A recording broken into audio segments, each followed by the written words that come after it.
ఈ అడవుల మధ్య ఎవరికీ తెలియని ఒక రహస్యం నిద్రపోతోంది. సంవత్సరాలుగా ఈ కోటలో ఎవ్వరూ అడుగుపెట్టలేదు. కాలం మరిచిపోయిన ఈ ప్రదేశం ఇప్పుడొకసారి మేల్కొంటోంది. నగర జీవితం నుంచి పారిపోయి ఆదిత్య, సౌమ్య ఇక్కడికి వచ్చారు. వాళ్లకు ఇది కేవలం ఒక కోట, కానీ దీనికొక శాపం ఉంది. ఈ గడప దాటిన తర్వాత వారి జీవితాలు మారిపోతాయని వాళ్లకు తెలియదు. బయటకు అందంగా కనిపించే ఈ కోట లోపల మాత్రం చీకటిని దాచుకుంది. సూర్యుడు అస్తమించగానే కోటలో నిశ్శబ్దం పెరిగింది. ఆ నిశ్శబ్దంలో ఏదో కదిలినట్టనిపించింది. ఆదిత్యకు ఒక్కసారిగా వెన్నులో చలి పుట్టింది.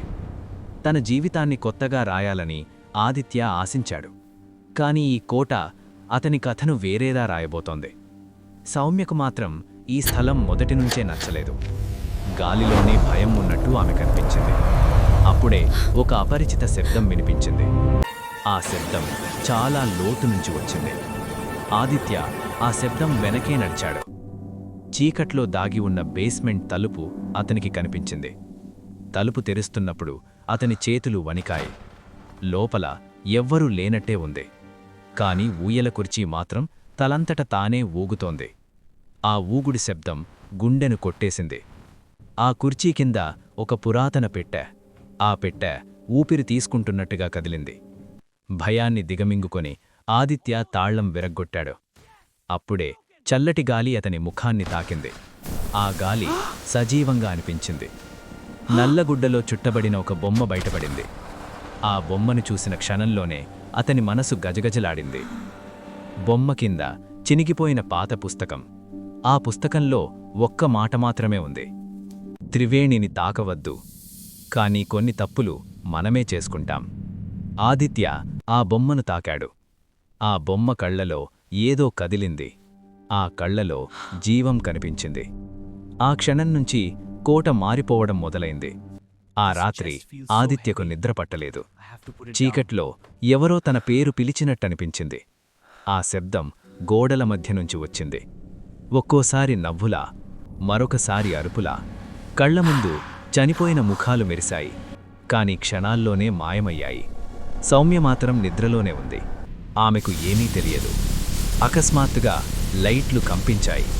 వెలుగులు మినుగురులా కదిలాయి. ఒక్క క్షణంలోనే అన్నీ పేలిపోయాయి. చుట్టూ సంపూర్ణ చీకటి. బయటకు వెళ్లి చూసిన ఆదిత్యకు షాక్ తగిలింది. కోట ముందు ఒక నల్ల పిల్లి చనిపోయి ఉంది. అప్పుడే అతనికి అర్థమైంది, ఇది సాధారణం కాదు. ఈ కోట శపించబడింది. గ్రామ పెద్దలను కలిసిన ఆదిత్య నిజం తెలుసుకున్నాడు.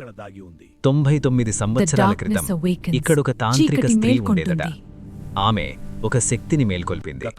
ఆ శక్తి పేరు కాలత్రివేణి. ఒక్క రాత్రిలో 3 గ్రామాలు నాశనమయ్యాయి. ఆ శక్తి ప్రతి 99 సంవత్సరాలకొకసారి మేల్కొంటుంది. ఇప్పుడు ఆ కాలం మళ్లీ వచ్చింది. భయంతో ఒక అఘోరిని పిలిచారు.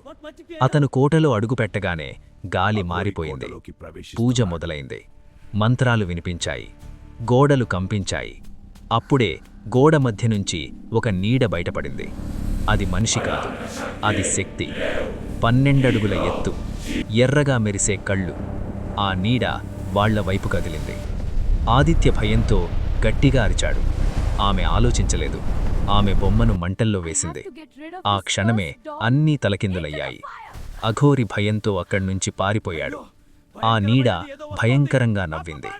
ఆ నవ్వు గోడల్లోకి చొచ్చుకునిపోయింది. ఆదిత్య నేలపై కూలిపోయాడు. ఆ రాత్రి కోట మళ్లీ నిశ్శబ్దమైంది. ఉదయం ఎవరికీ తెలియని ప్రశాంతత. గ్రామస్తులు కోటలోకి వెళ్లారు. బేస్మెంట్లో ఒక భయంకర దృశ్యం. ఆదిత్య, సౌమ్య ఇద్దరూ ప్రాణం లేకుండా పడి ఉన్నారు. కాని బొమ్మ లేదు, పెట్టలేదు. కేవలం గోడలపై రక్తంతో రాసిన 2 మాటలు: కాలత్రివేణి. ఎందుకంటే ఆ శక్తి ఇంకా నిద్రపోదు.